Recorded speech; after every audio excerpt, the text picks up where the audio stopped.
There are some huge fixtures in the EFL Championship during this round of midweek fixtures. For many teams, it is 3 games in a week, and it's going to be absolutely massive to see how it all shakes out. Now, Watford will be on a massive high after coming from 2-0 down at Pride Park Stadium to beat Derby County 3-2. And they're at home up against Preston North End. The top two, Coventry and Middlesbrough, go head-to-head. Coventry City could find themselves 10 points clear at the top of the league table should results go their way and they pick up a victory on the way. Now, there's plenty of opportunity to get into the playoffs and even find yourselves within the battle for the automatic promotion places, but it is just round 17. Shall we dive a little bit deeper into each and every fixture and make some predictions? Now, the first game of the weekend is Hull City versus Ipswich Town. Now, both sides have had a fairly decent start to the season. I'm not going to beat around the bush. Obviously, don't get me wrong, Ipswich started slowly, but are certainly starting to come into their own. And Hull City are massively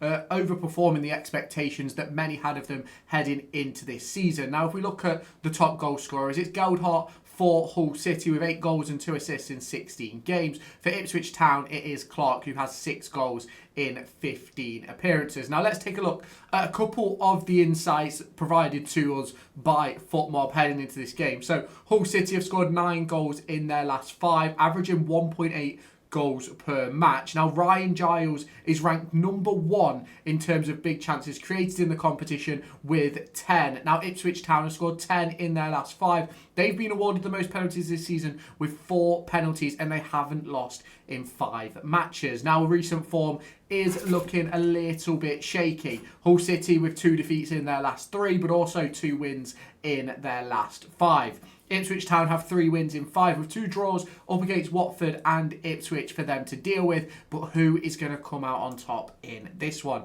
Now, if we look at the league table, Hull City currently sits 6th on 25 points with 1 more game played than Ipswich. Ipswich have 24 out of 15. Now, what am I predicting for this one? For me, I'm going Ipswich 2, Hull City 1. But you can let me know your prediction down in the comments if you haven't done so already. Hit the like button, hit the subscribe button, and turn on that notification bell. But let's dive a little bit deeper. Now, next up on the list is Middlesbrough and Coventry. This is a huge game. The top 2 at the top of the table, and it is a huge clash for me because obviously Middlesbrough have that possibility of dropping out of the top 2. Coventry City have the opportunity to give themselves a 10-point gap to second place based on a win, and it's going to be massive to see what does happen. Now, obviously, if we take a look at the preview, it's Brandon Thomas Asante that's leading the way in terms of goal scorers for Coventry with 10 goals and 3 assists in 16 games. It's Hayden Hackney leading the way for Middlesbrough with just 3 goals and 2 assists in 16 games. Now, in terms of Middlesbrough, obviously they've had a managerial change over the course of the international break with Rob Edwards moving on to Wolves. But over the course of the last 5, they've scored 5 goals in their last 5, have been unable to keep a clean sheet in that run of 5, and Matt Targett is their player creating the most big chances with 5. Now, Coventry City have scored 12 goals in their last 5. They've kept the most clean sheets out of the division with 7, and obviously they have the top goal scorer in the division, which is Brandon Thomas Asante. Now, if we look at the recent form of the two sides, it's 4 wins in 5 for Coventry City after defeat to Wrexham 4 games ago. In terms of Middlesbrough, they've won 1 out of their last 5 with defeat to Watford and draws to Wrexham, Leicester and Oxford. How they're going to turn this around, I'm not entirely sure. But you look at the top of the division and Coventry are flying. They are absolutely flying. They've got plus 28 goal difference. They've only conceded 15 goals so far this season, scoring a total of 43. It's going to be a big game, and for one, I cannot see Coventry City falling short. For me, it's going to be Coventry City 3, Middlesbrough 0, and it's going to be Coventry City leading the way by 10 points after round 17. Now, the next fixture is a huge one as well. It's Norwich City versus Oxford. Now, this one is huge in a completely different standpoint. Both sides are struggling down there at the bottom of the table. A few days ago, you'd have looked at Oxford and gone, oh, they're pretty clear, because they were 4 points clear before yesterday. And ultimately, that 4 points has fallen short. Obviously, results haven't really been going their way, and Sheffield United picked up a huge victory on Sunday afternoon. And it's time for Norwich City to turn things around as well. But I'm going to be completely honest, there's not much I expect out of this game. Now, if we look at both sides, Josh Sargent is the top goal scorer with 5 goals and 2 assists at Norwich City. Will Lancashire has 5 goals and 0 assists in 15 games. Now, looking at the insights, Norwich have scored 4 in their last 5, but they haven't won in their last 12 games, and they haven't kept a clean sheet in their last 12 games either. Now, Oxford have scored 6 in their last 5, haven't kept a clean sheet in the last 6 games, but Cameron Brannigan has had the most shots on target per match with 0.9. Now, looking at the form of both sides, I don't expect anything. I don't expect a good game from either side. I'm genuinely expecting a draw. And for me, I'm going Norwich City 1, Oxford 1. And that is realistically the only way I can see this game going. I can't see anything good coming out of Norwich versus Oxford United. We now head on to Stoke versus Charlton. A huge game in terms of the league table. Stoke City have the opportunity with a victory to get themselves into those automatic promotion places. Now, obviously, it could just be temporary. It could be long term, but who knows what is going to happen. Stoke City have the opportunity to do that. They only need to win by a goal in order to get above Middlesbrough, and Middlesbrough do need to lose. Now, Charlton have had a fairly decent start to the season, but as I've mentioned a few times in past videos, Charlton have been one of those teams that remind me very much of Derby County under Paul Warne last year. They've had an excellent start to the campaign and they've got themselves in a really, really good position. But at what point do they sort of fall short a little bit? When do injuries and suspensions start to take hold? And if I'm completely honest, I think we're starting to head into that direction. Now, in terms of Stoke City, and Burma is the top goal scorer with 5 goals and 1 assist in 16 games. For Charlton, it is the exact same for Sonny Carey, 5 goals and 1 assist. Now, let's take a look at the insights here. Stoke have scored 10 in their last 5 games. Sorba Thomas is ranked number 2 in terms of big chances created, in terms of the competition. He is actually linked with top of it. They both have 10. And Sorba Thomas has created the most big chances for Stoke, as you can anticipate. Now, Charlton have scored 4 in their last 5, with James Bree creating the most chances for Charlton Athletic with 5 this season. And Sonny Carey has had the most shots on target per match with 1.3. Now, you look at both teams' form. Both have lost their last 2 games in a row. Charlton got absolutely battered by Southampton on the weekend, and Stoke City were unable to pick up victory against Leicester City. Now, before that, Stoke City had lost to Coventry, but had won like 3 or 4 games in a row. In terms of Charlton, they've only won 1 in their last 5, which is disappointing to see. Now, for me, I think this is only going to go one way. I think it's going to be Stoke City 1, Charlton 0 as we come out of the Tuesday evening fixture. Now, Swansea City host collapsing Derby County. It's probably the best way to put it, because as we all know, on the weekend, Derby County had a major collapse.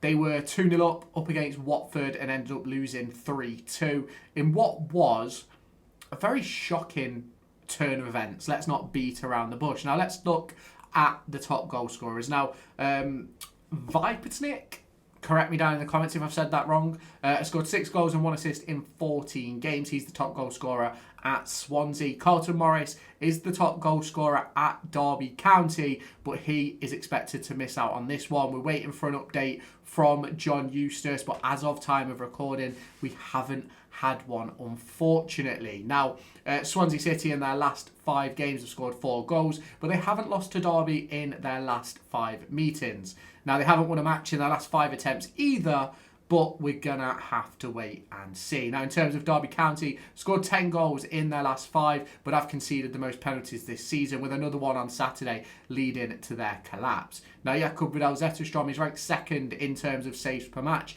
in the EFL Championship, and he's having a tremendous season. Now, as we can see by recent form, Derby County quite clearly should be favourites heading into this game, but after the collapse on Saturday, I'm not entirely sure. However, for me, you look at the league table, Derby County, they're not in 8th place, that is a lie. Derby County are in 12th place with 23 points after 16 games. Swansea are down there in 20th with 17 after 16. I think for me, Derby County are going to come away as 2-0 winners, but you can let me know your thoughts on that down in the comments. Now, as previously mentioned, Watford are coming into this one on a high.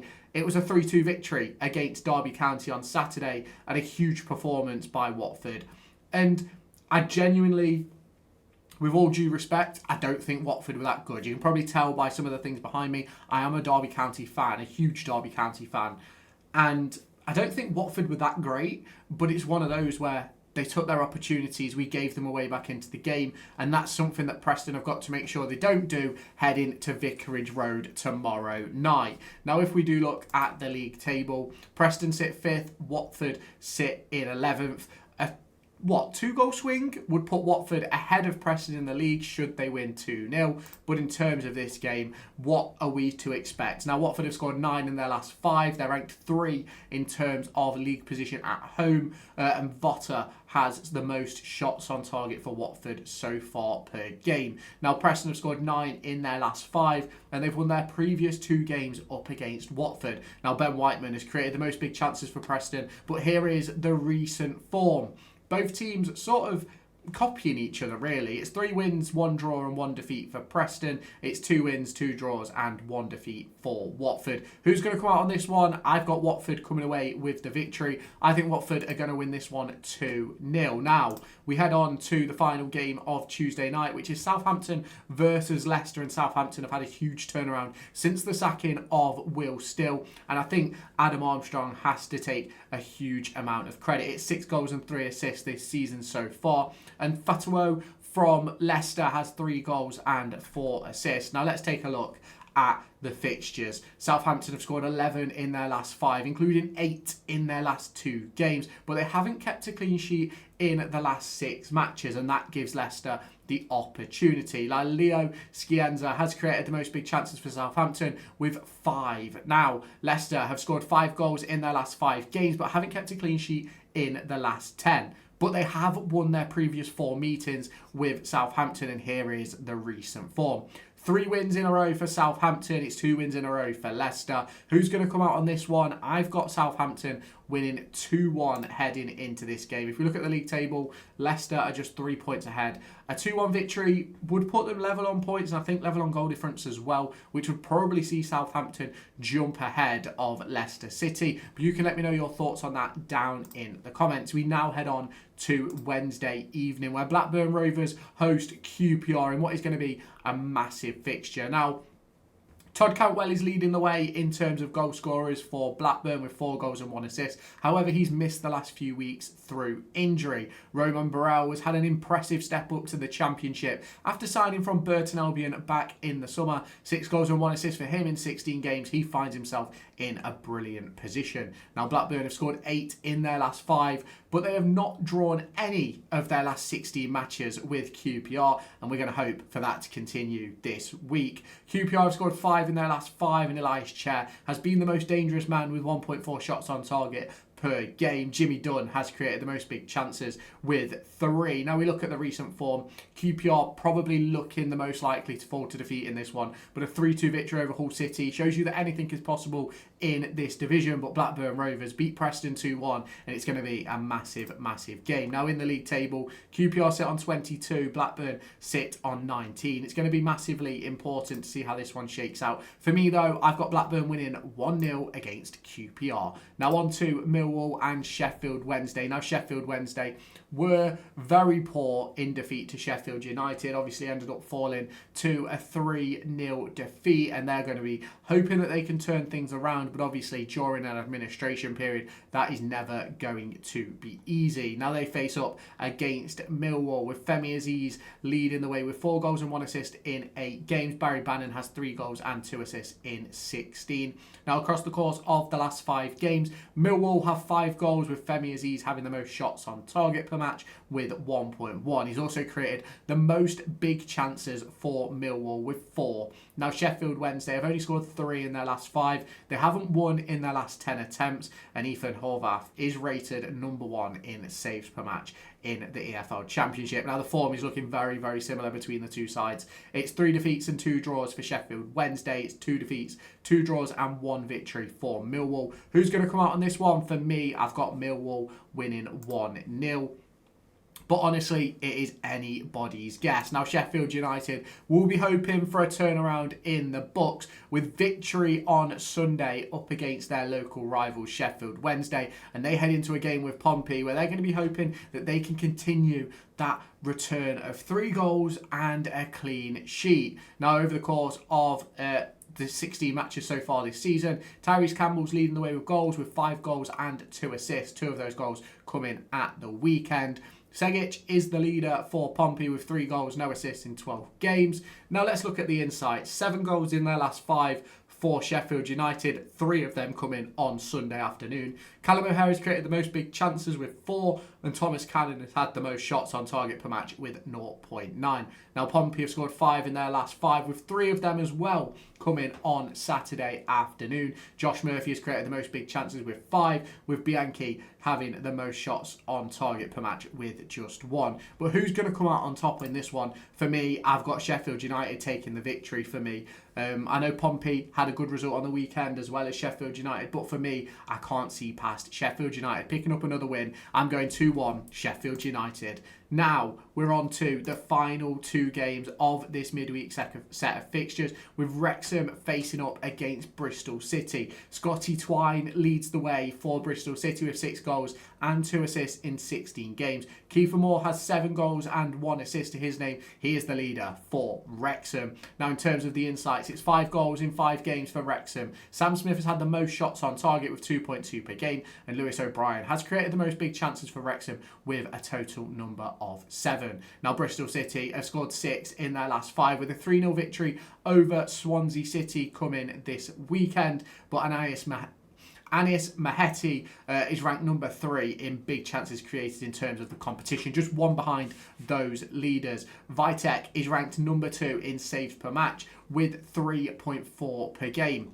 Who's going to take the victory on this one, I hear you ask? You look at the league table. Bristol City sit there in 4th, Wrexham in 14th, but there's only 4 points separating the 2 sides. But for me, that 4 points is going to turn to 6 by the end of the evening. Bristol City are going to take a 3-1 victory away at the racecourse. And finally, we have West Brom versus Birmingham City. Now, let's take a look at the 2 sides. Jay Stannisfield, 5 goals in 15 games with 2 assists to his name as well.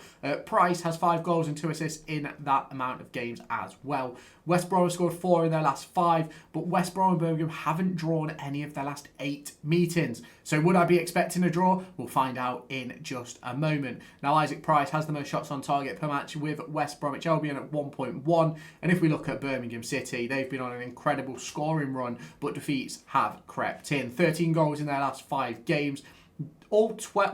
12 of those 13 goals have come in their 3 victories. Only 1 have come in their defeats. Juksek has the most shots on target for Birmingham City with 1.2, and Damari Gray has created the most big chances. Now you look at that recent form for both sides. It's 3 defeats for West Brom, 1 draw and 1 victory. For Birmingham City, it's 3 wins with 4 goals scored and 2 defeats on their way. Now, if we do look at the league table, Birmingham City sit 9th, just 1 point outside the playoffs, and West Brom down there in 17th. 21 points for them.